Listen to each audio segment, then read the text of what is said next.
Good Morning Night Vale is brought to you by The Disappearances of Lydia Fontaine, a new independently produced and crowdfunded 10-episode original audio drama. Set in a deceptively familiar world of electronic surveillance and machine-mediated communication, The Disappearances of Lydia Fontaine follows Lydia Ryan and her friends, lovelorn Ethan and wannabe internet sensation Dee, as they struggle to unravel the mystery of her mother's disappearance. Escape the sinister Fontaine family, and survive the feud over her grandfather's supernatural legacy. It weaves bitter family drama and high-stakes intrigue with fantasy and cyberpunk elements to create a surreal mystery about secrets and grudges, old books, big data, and the promise of infinite knowledge. And do not forget the talking birds.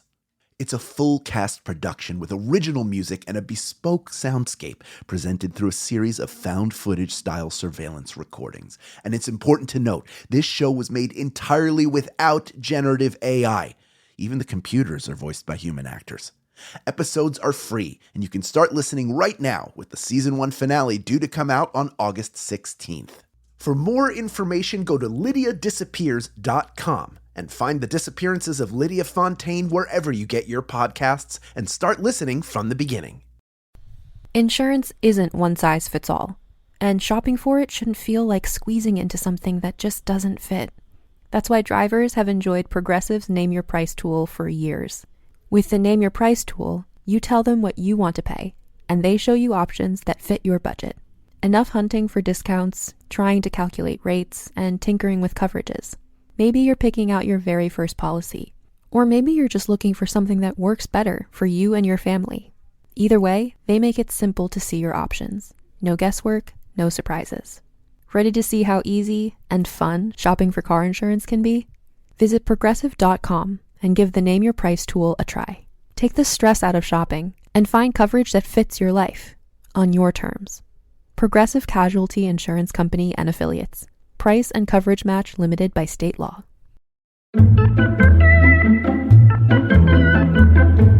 The optimist says the glass is half full. The pessimist says the glass is half empty. It is only the truth seeker who wonders, why is the glass there? Why is there water all over the floor? Why is it covering every other surface of the house? Who or what is doing this to us? Good morning, Night Vale. Hello, everybody. I'm Hal Lublin. I play Steve Carlsberg. And I'm Symphony Sanders, and I play Tamika Flynn. And I'm Meg Bashwiner, and I play Meg Bashwiner. Welcome to Good Morning Night Vale, the podcast where we talk about that other podcast called Welcome to Night Vale. And we do it because we love it and we think it's interesting and we want to just share more about the weird and wonderful world of Night Vale. And today we are at episode 18, The Traveler.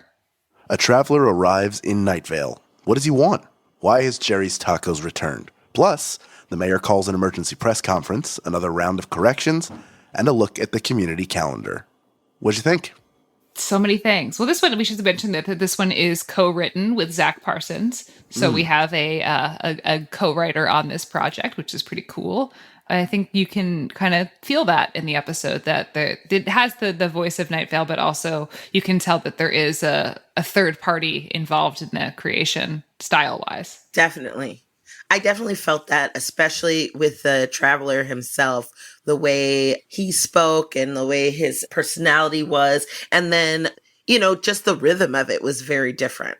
Did you feel that way too, Hal? Yeah, even just that cold Yes. open. Sorry, I speak for Hal. And I say that even that cold open felt different than the previous episodes.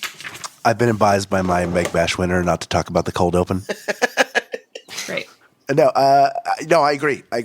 This felt very Twin Peaks to me. Yeah. I don't know why. This one in particular had a feeling of Twin Peaks, like a very Lynchian feel to it.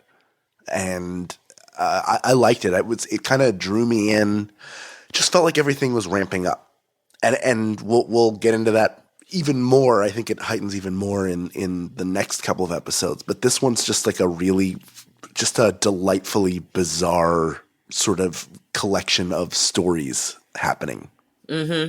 I definitely felt the scene shifts a lot more in this one. Like, you were distinctly in different places throughout this whole episode. And I also noticed that a lot of the various menacing government agencies, including just a vaguely menacing government agency, were mentioned throughout this. A lot of the groups that would be watching someone or following someone, the hooded figures, the sheriff's secret police, the vaguely menacing, government agencies, all sorts of people were after the traveler and throughout this story, woven throughout this story. So one of the big things that I found for this episode was like it's a kind of deconstruction of perception that was happening, because they have the whole thing that starts with the Night Vale Psychological Association reminds you to spend at least 30 minutes every day believing what you see. And there's that whole large section about that. And then we go right into our mountain's real. Our mountain's something that you actually can see or believe. Yeah. And are they or are they not? And then going even further, we have Curtis Mayfield, who's no longer with our world, but is going to be doing a reading of his book about where am I? I cannot see, I cannot feel, I do not know who I am or how long I've been there. A memoir, and then there's we keep going through that, and then we don't know if the time traveler was ever real or was ever there. Right. Or because people don't remember his existence. But part of that made me feel that it was the agencies or the hooded figures or the city, like one of those people was telling them not to, to forget this guy, like they were exerting some sort of pressure. Yeah. It's just a big kind of like, there's this big gaslighting episode. Gaslighting the episode. That gaslighting government conspiracy stuff is dialed all the way up to 11 in this episode for sure. Whether it's Pamela Winchell's press conference or the hooded figures, just this idea of these. I also love that the secret police are the most public group in the entire city. I don't know why it took me that long to enjoy the humor of that, but for some reason it really hit home in this episode in particular. And that they talk about the sheriff's secret police secret vault and stuff like that. You're like, then you shouldn't know about it, because if it's a secret, you dumb. I like that.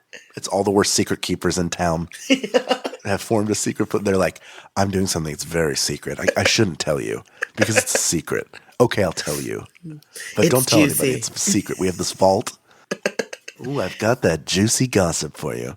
But it's a secret. Don't tell. I shouldn't be. Oh my goodness, I'm so bad. I'm bad. As I've said many times, I love Pamela Winchell because she's cray, And this, yes. Because she says really ridiculous stuff. Like this whole speech that she gives about the fences and a heart not having what it needs to throb, the fences in the caves, heat from below and above, but all is cold betwixt the fences in the caves, Is part of that, did anyone ever in their mind sing it to the tune of the fences in the caves? No one, just me? I will now. I'm going to now.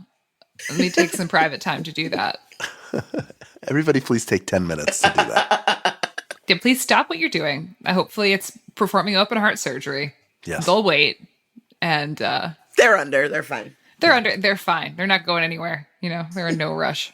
Another thing. This actually blew my mind when I was originally, when I re-listened to this episode, I was walking around, and just listening to it on headphones. Generally, I like to read along with it because it just helps me comprehend and think more critically about it, But I was like, I'm just going to listen to it for the joy of listening to it.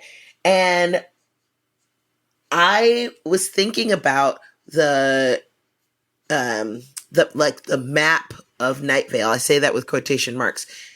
And something came to me. What if Night Vale, because remember we talked about how there was problematic stuff with like the story about you when the guy like was driving and like where he was going and stuff like that. And I was like, oh, okay. And then they were talking about like in this episode, they talk about the like Ralphs and all these roads and stuff like that. And I'm like, huh, what if Night Vale is one of those places where sometimes Jerry's grill is over here and then sometimes it's out by the sand wastes? Like some of these things are nearby each other all the time and then sometimes they're not. Do you know what I mean? Like the cell. Yeah, like it's all the moving target. Right. Yeah. Or it's like where everything is wherever it got set up that day by whoever is playing the board game. Right. I was like, maybe that could be the real what's happening and why it's so hard to navigate around and people get like confused or whatever. Well, I mean, yeah, everything is constantly shifting through space and time. So there is no real object permanence. Right. There's a lot of people, I know Pamela Winchell vibrates and stares into the sun for 5 minutes during her press conference. Like fucking Donald Trump. Exactly. Yeah, like Donald Trump during a freaking eclipse. But he looked at the eclipse, guys. He looked directly at the eclipse. Right at it. He didn't even use that box thing. No. I used a pizza pan. It has the holes in the bottom. You can kind of... Right. I looked at a reflection in a car hood, and then I was like, nope, can't do this. This is bad. And then I ran inside in fear that my beautiful eyes would be burned forever. But anyway, I feel like it's not the first time in the show that somebody's been vibrating. So there's this thing of like people vibrate, people make noises. Like this entire town is an otherworldly like carnival. And the people are, was it you, Meg, that just said resetting? Whoever has resets the game pieces every day. Mm-hmm. Yeah. I think it's that there's some otherworldly force that we haven't even met yet that is controlling everything and deciding what goes where. We may never meet them. They may never get a name. But there's that sense that however many levels of conspiracy or levels of power structure there are, that there's something above all that we're not aware of. And maybe that's the glowing arrows and dotted lines and circles that Steve is talking about. Who knows? Mm-hmm. Oh, and even at the end of the episode when Cecil's talking about, when it goes off into that really ethereal sort of language, seeing the homesteads and then the lights fading out by the sand wastes and all that stuff. And I'm like, oh my God, like, also, like, where does that put Cecil's, like, is he actually seeing that? Is that just, like, a mind trip that he's sort of taking? Or is it just that flowery language of, I felt this way, I've seen this, and that's what it reminds me of, these little fires burning, these little sparks of campfire, tossed in the black of the scrublands and the sand wastes. It's beautiful and poetic, but if you've ever sat it on, like, a bluff or the top of a hill where you can see the city falling away before you, and then you see where it ends and where the tree line begins and the darkness that surrounds that, you can really visualize that thing. But like, is that something that Cecil's talking about, just like musing up on in his studio, or is this something he's actually seeing, Yeah. A lot of the times with the character of Cecil, it feels like there's almost two characters. There's the character of Cecil the person who is in the relationship with Carlos, who, has Janice is his niece, and he has this family and he has this life. And then there's also Cecil, the narrator, who is the omnipresent force, who sees things and experiences things that only he can see. So it feels like they are two different things, where one is very person-like and the other one is very godlike. Well, I think that the difference is when he's speaking for himself versus speaking what somebody else has given him. Because that creates those fun moments where he's reporting officially on something and then he injects his opinion into it. Because of Cecil's performance, those levels play out very clearly and really well. He's a brilliant performer. But it also creates that idea of which of these words are actually his versus which of the words that are somebody else's. You get a very clear sense of that, I think, especially as it progresses and, as Cecil continues to develop the character. Because we're 9 months into the show. And he's still, you get to like watch him develop. Where he is here versus where he was in the pilot is like night and day. Yeah. In terms of character development. And speaking of Cecil's performance, I think he gives an excellent performance of the paid editorial sponsored by Yelp. That is just, the directions are just wordless humming and whistling. And I know. It's so good. I wasn't sure if it was going to be, when I was listening to it, I was like, is it going to be, when I was finally going to look at the script, was it going to be the actual thing spelled out? But no, it's wordless humming. And he was like, that was brilliant. Freaking brilliant. And the whistling, it's so good. There's a very strong, it's a very cohesive choice. It's a very thorough choice. And I think he knocks it out of the park. Oh, yeah. I love that. Another thing I loved in this episode was the Saturday and Sunday merging into Super Day. Mm-hmm. What would you do on Super Day? Oh, gosh. I feel like I would have to do something like super epic. Like, of course, you start with a brunch. But then you'd have to do something exciting, like bungee jumping or something. Or that indoor skydiving. Indoor skydiving. Oh, I would like to indoor skydive. My perfect Saturday is watching the Food Network in bed while drinking a smoothie. And then I go for a run. And then maybe I go to town. And then I sit on the couch. And then maybe I make dinner. And so if I could do that twice in one day, that'd be great. Oh, yeah. Oh, that's a good idea. Yeah, 2 dinners, 2 lunches, 2 breakfasts. 2 Saturday morning Food Networks with a special smoothie in dang. my robe. Yeah. I was thinking that it would just, like, you'd have to do something really, like, it'd have to be a special day, like a super day. And I didn't know what would be more super than going indoor skydiving or to a trampoline park. I think that's the difference between you and I, is that you're a doer, and I'm a don't doer. You're a don'ter. You're like an experiencer and like a seer and a beer. And I like to watch the Food Network in my bed in my robe. I don't know. That sounds pretty good. That sounds like a lot of doing to me. If I could live my life in pajamas, I would. I also enjoy being in my pajamas, you guys. I'm not without comforts, but I also like to do fun, wacky stuff. No, that's something that I deeply admire in you, is that you have energy and curiosity. Exactly. You put on pajamas and go pajama skydiving. Yeah. And the energy that I have is to like do a slow jog down my road. Even that seems very ambitious to me. I would maybe crack a window. That's what you do on your Super Day. Yeah. Now I'm thinking all I want right now is a squirrel, like a flying squirrel onesie. So you could be comfortable for your Super Day? Yeah, you could be comfortable and do base jumps. Yeah. I have a picture of me wearing a flying squirrel onesie that I tried on but didn't buy when I was in Dublin several years ago. We were there for doing Night Vale shows. I went to the Pennies. Shout out to Dublin. Shout out to the best department store in Dublin, Pennies. Pennies. I tried it on and I didn't buy it because I had a limited suitcase space, but I regret it every day.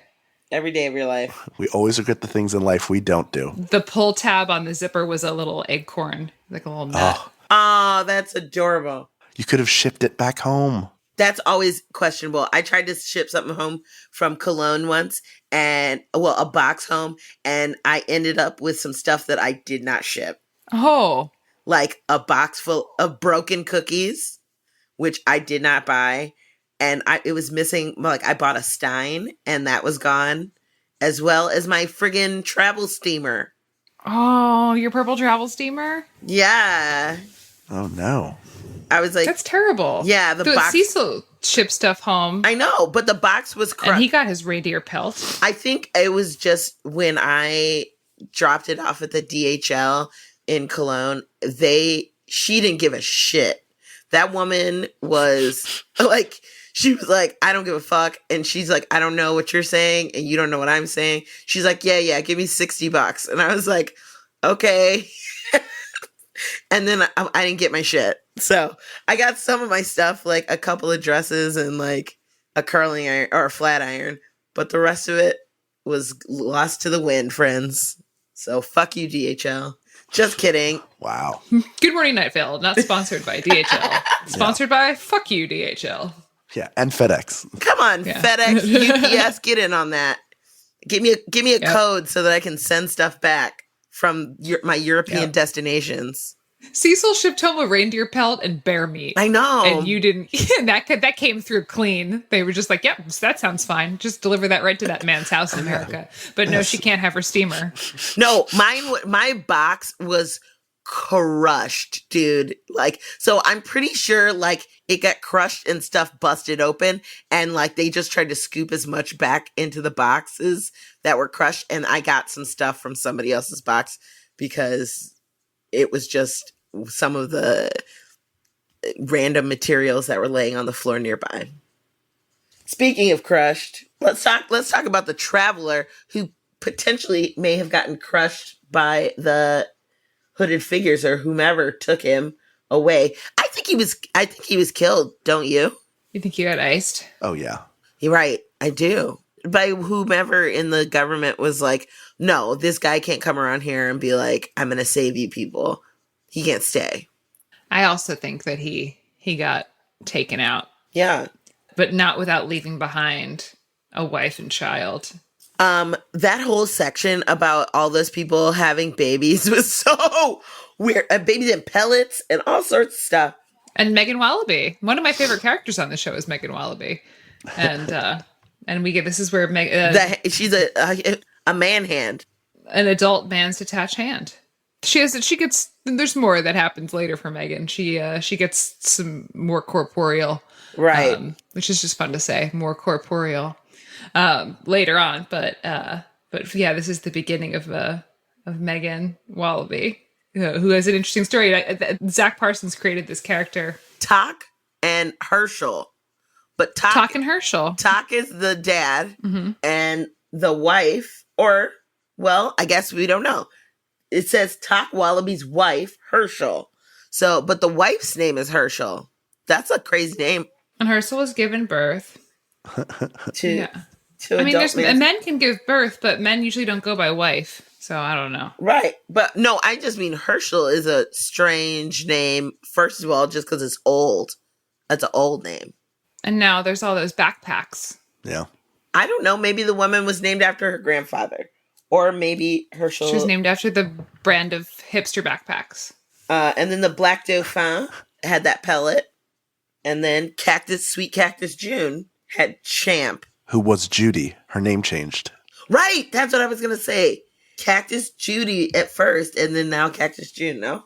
I assume that was a typo at some point. Oh, well, maybe he said Cactus Judy because it says Cactus June in the script book, in all of the ones. I didn't notice a Judy. I think Cecil says Cactus Judy, right? How did you not hear? I heard it the first time, because I remember noting, I was like, Cactus June? I was like, it was definitely Judy. Right. And then it changed to June. Maybe that's what the time traveler came back to do. Whoa. Just change the name by change it Judy to a June. Do you think he changed Judy to June by having sex with her? That's what happened to me. So. You used to be Margaret? His penis is the Social Security Administration of Night Vale. I used to have another A and an H in my name. And then, time traveler came through and squared me away. Up next, a conversation with the creator of It Makes a Sound, Jacquelyn Landgraf. But first, a conversation about this episode's weather.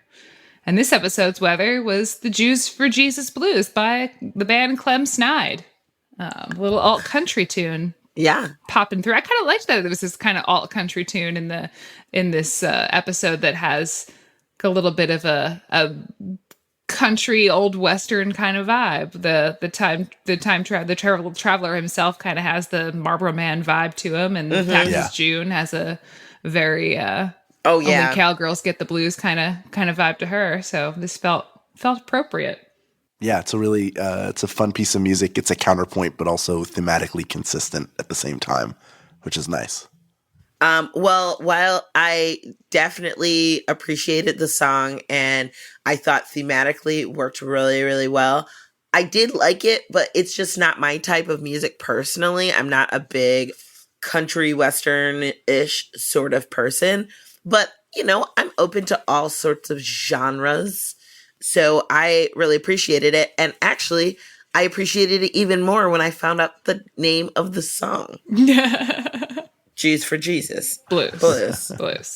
Hal, are you a Jew for Jesus? No, thank you. It's a hard pass. I'm a Jew for Judaism. Yeah, it's a hard pass for me. Everybody do themselves, but no, thank you. And on this Rosh Hashanah. Shana Tova, everybody. This is being recorded on Rosh Hashanah, everyone. L'Shana Tova. Yeah, it's Rosh Hashanah right now. Apples and honey. How's your New Year going? So far, so good. Oh gosh. Show. Thank you for that. I appreciate it. Thank you all. I'm a shiksa. Thank you. That was my Jewish joke. I did make a lovely challah this week, though. Oh. Because I'm a shiksa. Who cares? I've eaten challah at your house before, and it was delicious. You made a lemon rosemary one. And thank you, Symphony. It was bomb. It was gigantic as well. I did. I doubled the recipe because we had the whole Night Vale crew up. Oh, that sounds amazing. Next time you come visit, Hal, I make a challah. I love it. Please. I would enjoy that very much. How about this? We're just make a challah and just like bring it with us on tour until we see Hal. So it'll be like a 2-week-old challah. I'll ship it to you with DHL, so you'll get Symphony steamer and a broken stein. Just wrap it in bear meat, and it'll get there very quickly. Yeah. If I make it look like the most agricultural, the hazard, it'll get to you. Yes. Yeah, it's a fun little weather. I Googled Clem Snide, and I learned that the band is named after a William Burroughs character. All right. Wait, so Clem Snide is not their real name? No, they're a band of it's musicians who go by the name Clems. I can never tell when unless it's like obvious, like the Foo Fighters. That's not a person, but like Clem Snide. The Foo Fighters is just one guy. Yeah.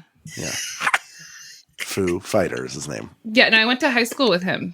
Oh yeah. He's just one guy. It's real weird though. I got a confession to make. That's what he says all the time. I'm just one guy. I got a confession. I'm just one guy, and I went to high school with Meg. Stay right there. Good Morning Night Vale will return after a brief break.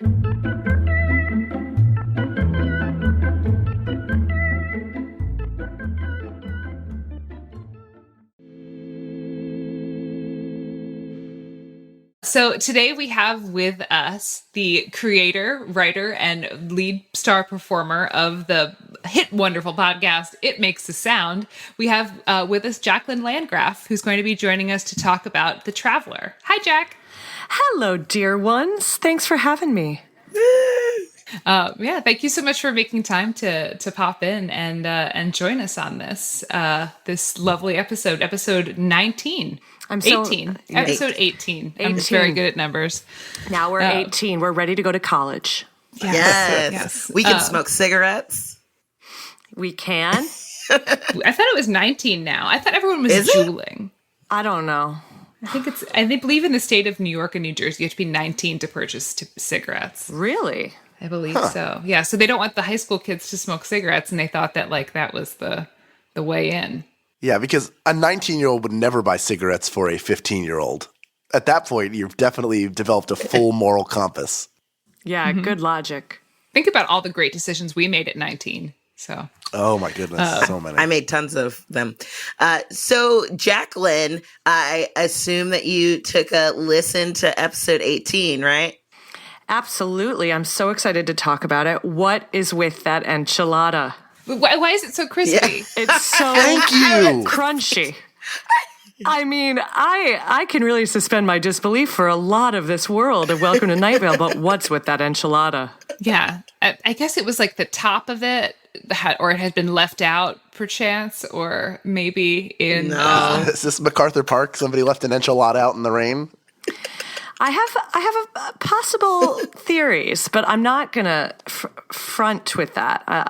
Hopefully, we'll circle back around to it once we talk about the episode. But man, that's a crunchy enchilada. It is a very crunchy enchilada. So, what were your initial thoughts? Well, my first thought is that I think the time traveler is really sexy. Like the time traveler is my kind of time traveler. Because he has that handsome but terrible beard. Yeah, there's all sorts of things like buttons, his uniform, the buttons, like the golden braid, his fancy truck, like the fact that he stood on top of the fancy truck. Like he's sort of my kind of guy. Like he's probably like bad to be in a relationship with, probably like too arrogant, a little too self-aware, a bit full of himself, but doesn't stick around even. Doesn't stick around, but I found him sexy. I feel like Cactus June is a lucky woman. I was gonna say, so you'd be his Cactus June. I mean, I would have to oust Cactus June, so I'd have to like figure out some clever way to like get June back up that cactus. I think you could play Cactus June. Yeah. I don't think we'll hear again from Cactus June. I think maybe we should. Well, I mean, that's a huge question of this episode. I feel like that, like some real characters were laid down, and then the time traveler disappeared forever. But where is he? And where, he's dormant somewhere. He's either dug himself something up in the garden, right, and gone into the underbelly of Night Vale, or he's found his way into the forbidden places, or he's Champ. Interesting. He's reborn as Champ. Interesting theory. And I hate to lead with this. Like I said, I thought it was going to be like a little thing I had in my pocket, but could he be the enchilada? Oh, like who hands Cecil that enchilada? Who was it who handed Cecil the enchilada, and where is that on the multi-layered timeline? And is it possible that Cecil absorbed the traveler when he ate that crunchy enchilada? Weird. And so is he sort of Champ's dad? It could be. And if he does absorb the time traveler, is it possible? This has so many implications for episode 19 when we have the crossover into Desert Bluff. So it's something that he imbibed that was able to open that portal and create the sandstorm. It's possible. It's an interesting theory. I don't think that crunchy enchilada was a mistake. Joseph and Jeffrey. It was really just the Hal's key. gone. Hal's choking on a crunchy enchilada right now. That's, it's Chekhov's crunchy enchilada. If you introduce it in episode 18, you have to pull the trigger on it by episode 19B. Absolutely. That's what I'm saying. It's like, Jeffrey and Joseph are excellent writers. And so there's a reason for that crunchy enchilada. Yeah, it's definitely just not some early finding your feet in sound design choices. Or maybe it's not. It's not. It can't be. It's got to be just to provoke this conversation in the future. Or also, like, maybe just because eating an enchilada on microphone doesn't sound like much of anything, but eating something like a tortilla chip, which I suspected that it was, might just make more of a visceral sound. No, that's not it. The traveler was inside the enchilada. That's what the filling was. That can't be it, Symphony. Yeah. Symphony, please, you're embarrassing us. Sorry, guys. That was his crunchy, terrifying beard and teeth. Let me take your temperature on something, Jack, about the traveler. Based on the description, the image I got in my head was Captain Obvious from those travel site commercials. Anybody else picking that up? Are you getting that at all? Like, similar jacket. Sure. Is that maybe? Look, they're not paying us. I don't think I know who that is. He's got like gray hair. He looks like he makes really bad decisions and lives in like a motel. He looks like the kind of guy that you're like, Dave, I've worked at the FedEx Kinko's with Dave for 10 years. I don't know anything about him. And then you find out somehow that he's 100% a swinger and that he uses his break time to make flyers. that he then distributes around town. It's funny. The image I kind of got in my head was like Chris Christopherson. The kind of Chris Christopherson that Janis Joplin is singing about and Me and Bobby McGee, mixed with the stereotype of the gaucho, who was in the old El Paso commercials back in the day. Yeah. I don't know. I felt like there was a sort of foreign cowboy thing going on. I always think of the guy who's like the most interesting man in the world. That guy from the Dos Equis commercial.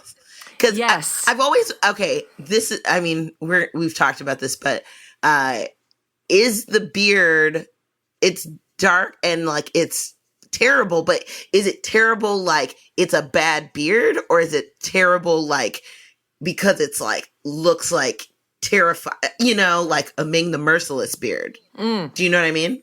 Right. Yeah. I think that's an excellent question. I found like the omniscient writer of Cecil's reporting to sort of say that it was handsome but terrible. Like it's like no one could deny its handsomeness, and that and it was so terrible that it's so handsome because it makes everybody else shrivel with envy. That how terrible that a creature could have such a beard. Yeah, I took it that way too. It was just like it's just terrible for the rest of us. That it's and then it's just like so it's attractive in the way that sometimes terrible things are. Exactly. That like danger, that like leather and cigarette and whiskey smelling beard. That's what I thought. Reveal some fantasies. I'm with you, Meg. That's why I found the Traveler irresistible. Yeah, just like very very weathered and worldly. Night Vale after dark. But also able to roll up into a crunchy enchilada. So to be absorbed by our hero, Cecil. Yeah, a crunchy enchilada in the beard. I don't know how that's all going to work out. Don't you think? Like, it'll be just everywhere. I guess Cecil would have had to eat the... I don't think Cecil was aware that he was eating the Traveler, obviously. But probably led to some funky stuff going on inside of him when he consumed that entire beard. Is it possible, though, that it was also the Traveler who handed him the enchilada? That's what I thought. I mean, that was my first here's how clue. I pass my form on, is I give you an oddly crunchy enchilada, but it's crunchy because I'm in it. Well, right away I was like, who handed him that enchilada? Where did he get the enchilada from? Why is the word enchilada stated at least 5 times in the text? Yes. And so then I went back to examine the mentions of the enchilada, which is where I came up with my fan theory that Cecil has absorbed him through digesting the enchilada and can't remember any of it. Huh. Sure, because that's the effect that he has when he disappears. Exactly. So I think that's a key moment. Do you think he's fed to just Cecil or the whole town? Excellent question. I thought it was just Cecil in my mind. Well, his last words, right? His last reported words were that he's staying. He can't return from whence he came, right? So he's staying because he saved Night Vale, so he has to stay there forever. Hope you enjoy my enchiladas. Which he maybe got from Jerry's Tacos or prepared at Jerry's Tacos. I'm going to the script thanks to cecilspeaks.tumblr.com. Okay, his last words are, I have traveled here from the future. I've saved Night Vale from destruction, and I will save it again. So, stay tuned for episode 202. You do not know this because your memories have been changed along with the course of events. Now that I have altered the past, I cannot return to my own time. I am staying here. I will show you the way. I hope you enjoy my enchiladas. Bam. Dude, do you think he's his own dad? Well, that is another theory. Yeah. Because the Champ and Cactus June and the baby has a beard Come on. And then he comes back, like he can't return. So he's obviously from the future. So Champ, when he grows up, then he comes back and then it's like, well, this is the cycle that I have to keep repeat, you know what I mean? To make sure that I stay in the timeline. That was my first thought, Symphony, that like, you know, that I think what we're led to believe, you know, that Cactus June just gave birth to her own son husband in some sort of Freudian utopia. I mean, it's very Terminator. All of it is very Terminator. Yeah. Right. But more incestuous because he comes back. Or is this his cycle? He has to go somewhere to, when he procreates, he creates himself again. That's how he's reborn. But then also, he's distributed through everybody via crunchy enchiladas. Via Jerry's Tacos. Or Jerry, yeah. Because Jerry's Tacos is freed from amber. Yeah, I mean... So I teach script analysis at NYU, and I often, like, when we're just reading through the text, I kind of say, you know, if you pictured, what's it called, like the word cloud, you know, how you can like make a word cloud of any kind of document, and it shows you which words are used the most. And I just think, like, in this episode, if we made the word cloud of it, like, one of the main word that would pop out is enchilada. I just feel like the enchiladas are not what they seem. Well, clearly, because the texture's not right. So that's our first clue.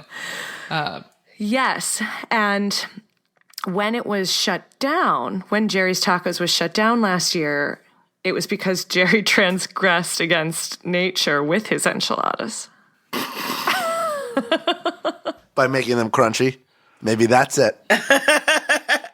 Which really like hit close to home for me today. I have to say, this episode was like, I was like, oh, what overlap with my life, because I've lived in this neighborhood of Brooklyn for 13 years, and my favorite Mexican place down the street, which I order from all the time, I walked by it today from the subway, and it had a C rating. Oh, no. Oh, no. Is that something, like, is that just New York, or does that do LA does the letters too. Oh, I mean, yeah. C is like really bad. Oh, Chicago does too? Yeah. Yeah. C is really That's bad. I don't know. They're very stringent. Stringent with their...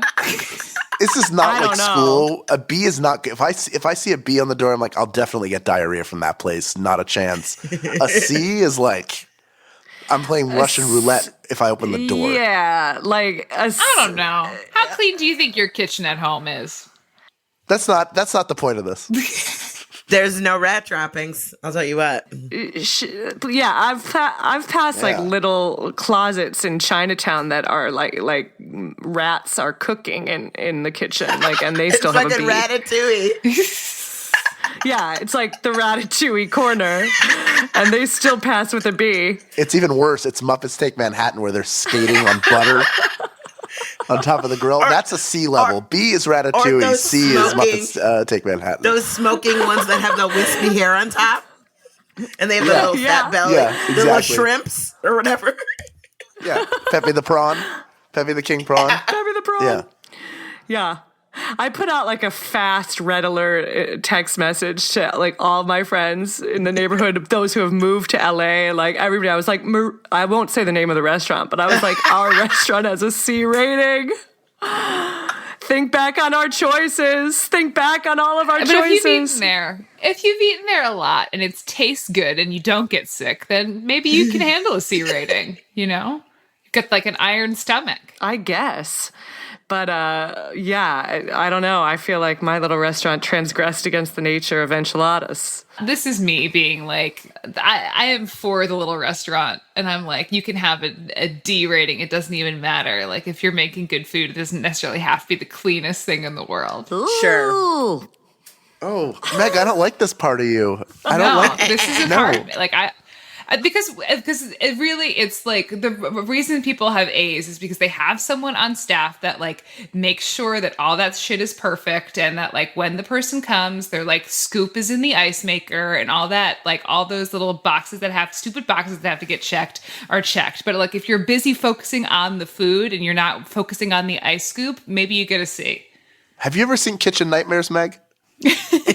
Those are C restaurants, the top level C restaurants. And they're all local mom and pop shops that have a weird gray vat somewhere in the kitchen.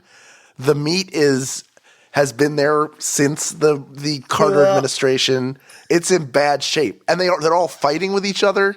It's not good. It's not good. Now, C can be fixed. It could be a one-time thing where they show up and they're like, hey. Well, that's optimistic. Yeah. That stuff can be fixed. That just means they've been put on notice about something. They can fix it and make it better.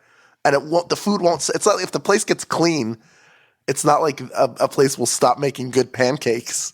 The dirt's not making them better, is it? Meg? You're very silent.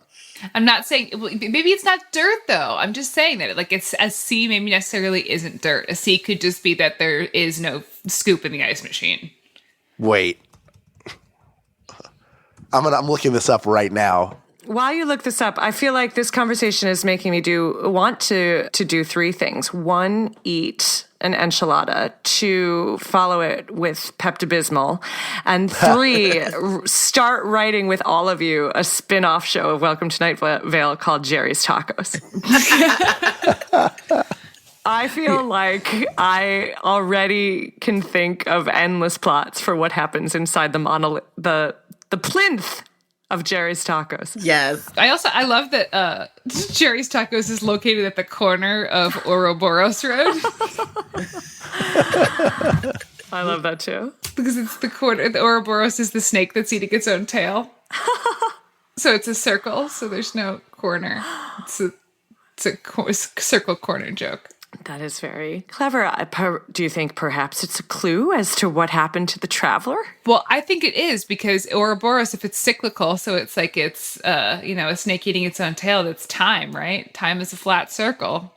It does. I mean, I feel like that lends more towards the theory of the traveler being his own son, Champ, reborn. But then what happens to Champ? Jeffrey and Joseph, please listen to this episode and please figure out how to use the Traveler and Champ and Jerry's Tacos.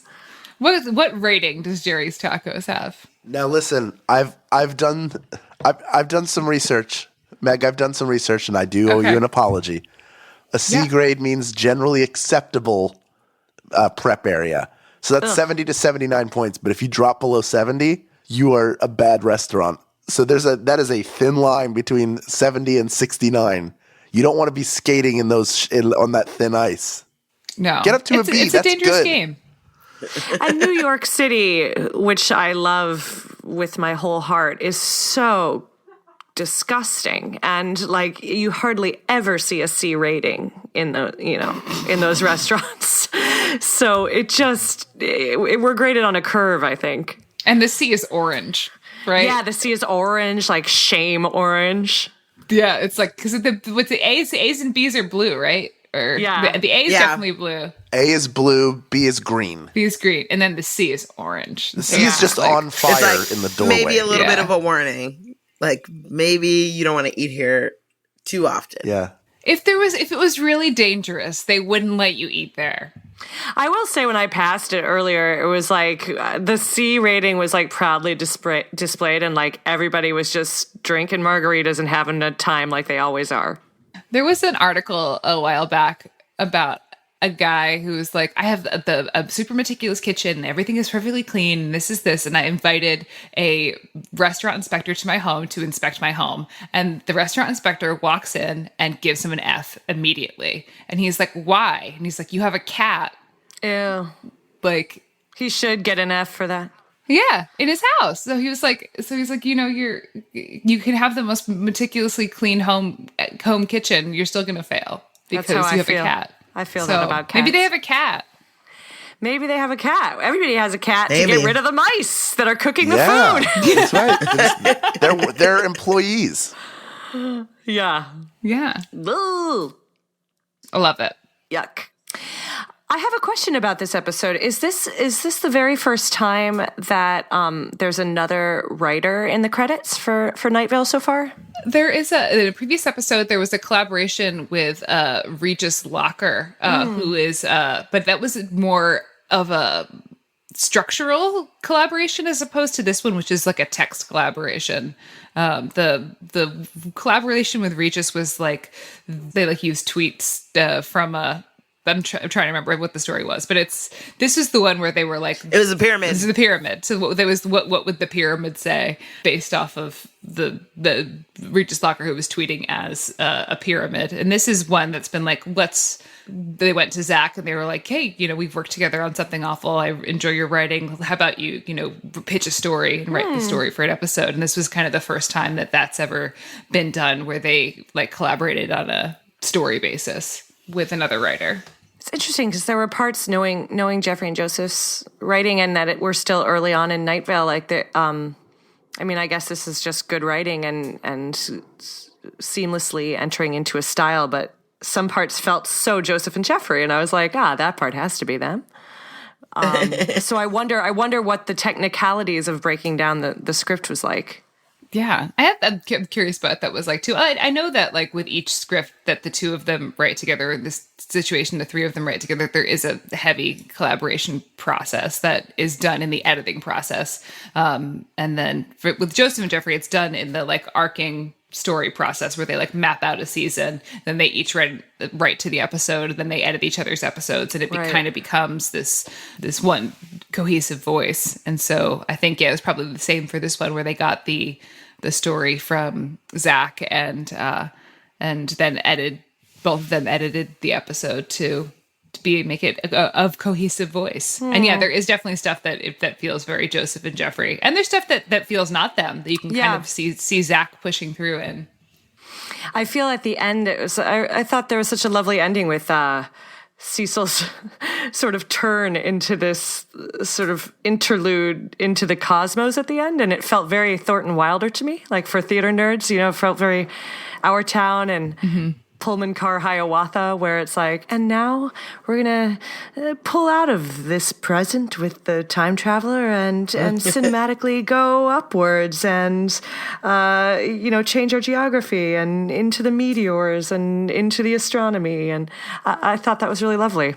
Yeah, I really enjoyed that section as well, and for me that was Cecil on a mountaintop, so it was like pulling him up into a mountain. But there's no such thing as mountains. But there is. There's one at least. There's one. There's one. So I was just in Switzerland last week. Did you see one? I was visiting our mutual friend, Kate, who plays Michelle. Yeah, Kate Jones, who plays Michelle Wynn. So many of you know her. And she lives in beautiful Switzerland with this view. And I feel that I can now attest, looking out onto the view of the Alps every single day, that they're not real. Like, it's fake. Nothing could be that beautiful. Like, everybody's like, look, that's France. It's like allegedly France, and like allegedly you go across the water and there's Evian and you drink from the spring where you can get Evian water. It's like, that's not real. And those mountains, not real. Like, clearly just a PR a PR thing for The Sound of Music way back when. Yeah, just to get people to vacation there, touristy or something. It's just a very large backdrop. It's not even that large of a backdrop. It's just forced perspectivism. Yeah, so, totally. Yeah. It's not real. Like, I couldn't touch them. I could see the backdrop. Nobody could tell me how far they actually were. You didn't go near them, did you? No, of course not, because they don't let you go near them. Yeah, you have to. No way. Especially when they just painted them. Yeah. They're like, this is a country of its own called Switzerland. Like, we can see the Alps from here. Those are the Alps. Not a thing. Lies. Yeah, it's a Lies. lie. It's a lie. Well, that's a lie you want to believe. Yeah, there's a lot of things that this episode really brought home and validated for me. The C rating at my Mexican joint, the inexistence of the Alps. It's been a big day. It's been a big couple weeks in the world of Jacquelyn. Well, Jacquelyn, you are also a writer, obviously, and you are the creator of It Makes a Sound, which is also on Night Vale Presents. Tell us a little bit about your show.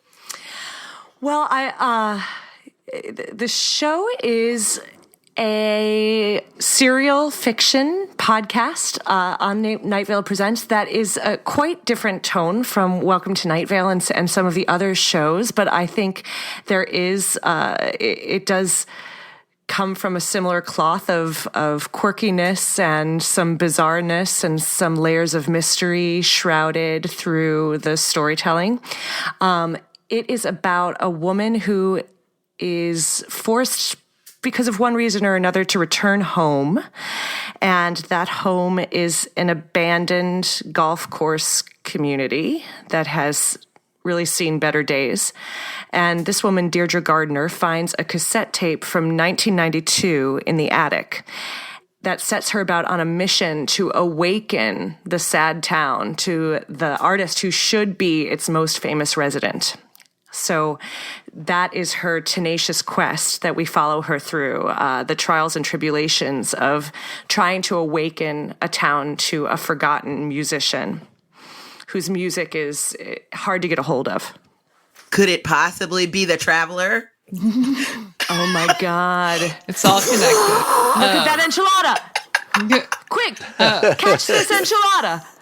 So your background, Jacquelyn, is that as a dramatist? Ooh, a dramatist. A dramatist. What was the kind of transition from writing for the stage to writing for audio like? And what was the kind of the writing process for your podcast like?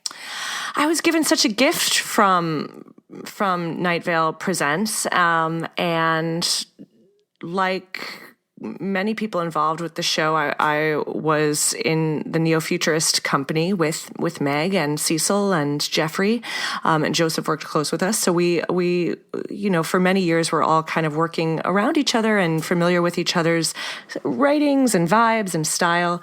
And at someone's wedding reception, Meg and Joseph's wedding reception, Joseph asked if I would like to write a podcast about music for the new network that they were starting, and I was thrilled to take on that challenge. And I feel like it really was such a rewarding, creative new frontier for me, because I'd never had written any serialized, episodic, ongoing adventure, and so podcasting really gave me the opportunity to experiment, and I found there was a lot of freedom stylistically and fun things to play with in terms of how you bring a story to life through the ears, rather through visuals. So I just felt so grateful to be able to really play around and kind of go deep into a mythology of a story and figure out how I wanted to tell a story about music in the quirkiest sort of path of most resistance possible. So it was a wild, trippy ride, and I'm just so thrilled to be part of the Night Vale family. Yeah, it's the process is fun and funky, but what you were able to produce from that process is really beautiful and really cool, and something new in the world of audio drama, and especially the musical component too. Like totally. You are able to interweave the story with the music in such a really cool way, and so much so that you're making an album, right? Or we're working on making an album. Yeah, we wrapped season 1 sort of at the beginning of the year, and we've kind of been figuring out what those next steps are. And I think, if you haven't checked out the show, I hope you do. And if you do like the show, I hope you'll tell others. Like it's still, I think what's really wonderful about podcasting is it's truly a word of mouth medium, and it's just kind of charged by the fans and by the community that really supports it. And so there's like a real tangible effect if you love a show and you spread the word that you love a show. Like that really keeps the little engine that could chugging along to the next thing. So right now we're in the midst, thanks to the fans who really kind of called for this, we are in the midst of creating our original soundtrack album with the cast of the first season. Oh, that's amazing. Thanks. And So that should cool. be out relatively soon. And we're really excited about what's going down so far. And people who are remembering the music of Wim Faros and helping us remember the music of Wim Faros, we're totally indebted to our like strong and small but mighty. They're really small but mighty fan base right now. Yeah, I feel like it's a story that a lot of people can connect to. So yeah, it really is just kind of about sharing it. And then I feel like the people who are connected to it really does mean a lot to them. So yeah, sharing that out in the world is good. Share your audio drama, don't share needles, share your audio dramas. The plot of, the story thematically kind of lives and dances around 1992. And I think nostalgia is always in, but I do think the main point of the show is about like what happens when you try to go back to the past and you come up with the impossibility of that, and how does the memories of the past affect how you're living in the present, and what happens and what creation can come out of the present by reflecting in the past. So I think all of us can connect to the first time we loved music, or the first time we felt like we fangirled or fanboyed or fan-personed so hard over and our first artist crush, and how it felt like the world just kind of smashed open for us in a new way. And so it's trying to return to that feeling as an older person and seeing what happens through going back. Like a time traveler, even. Like a time traveler, exactly. Wim Faros is an enchilada. Wim Faros is the time traveler. I don't know. We're all in it. You heard it here first. Good morning, Night Vale fans. So Jacquelyn, thank you so much. Thank you so much for joining us. It's really, really great to have you to have your analysis in the room with us about this very interesting episode. Thank you so much for having me. If you find that time traveler, give him my email. Thanks, everybody, to listening to this week. And remember, next week is the Sandstorm Part A, where we will hear from Night Vale listeners about their theories, questions, and comments. But until then, good morning, Night Vale. Good morning.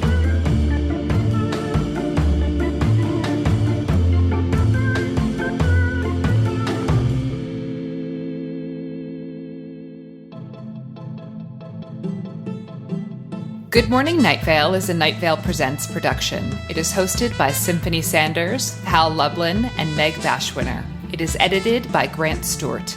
It is mixed by Vincent Cacchione. It is produced by Meg Bashwiner. Theme music by Disparition. Special thanks to our guest this week, Jacquelyn Landgraf. Leave us a voicemail at 929-277-2050 or email us at info@goodmorningnightVale.com to share your theories and ask questions, or to scream until it doesn't matter anymore. For more information on this show, go to goodmorningnightVale.com and follow us on Facebook and on Twitter at Night Vale Chat. Special thanks to Christy Gressman, Jeffrey Craner, Joseph Fink, and Adam Cecil.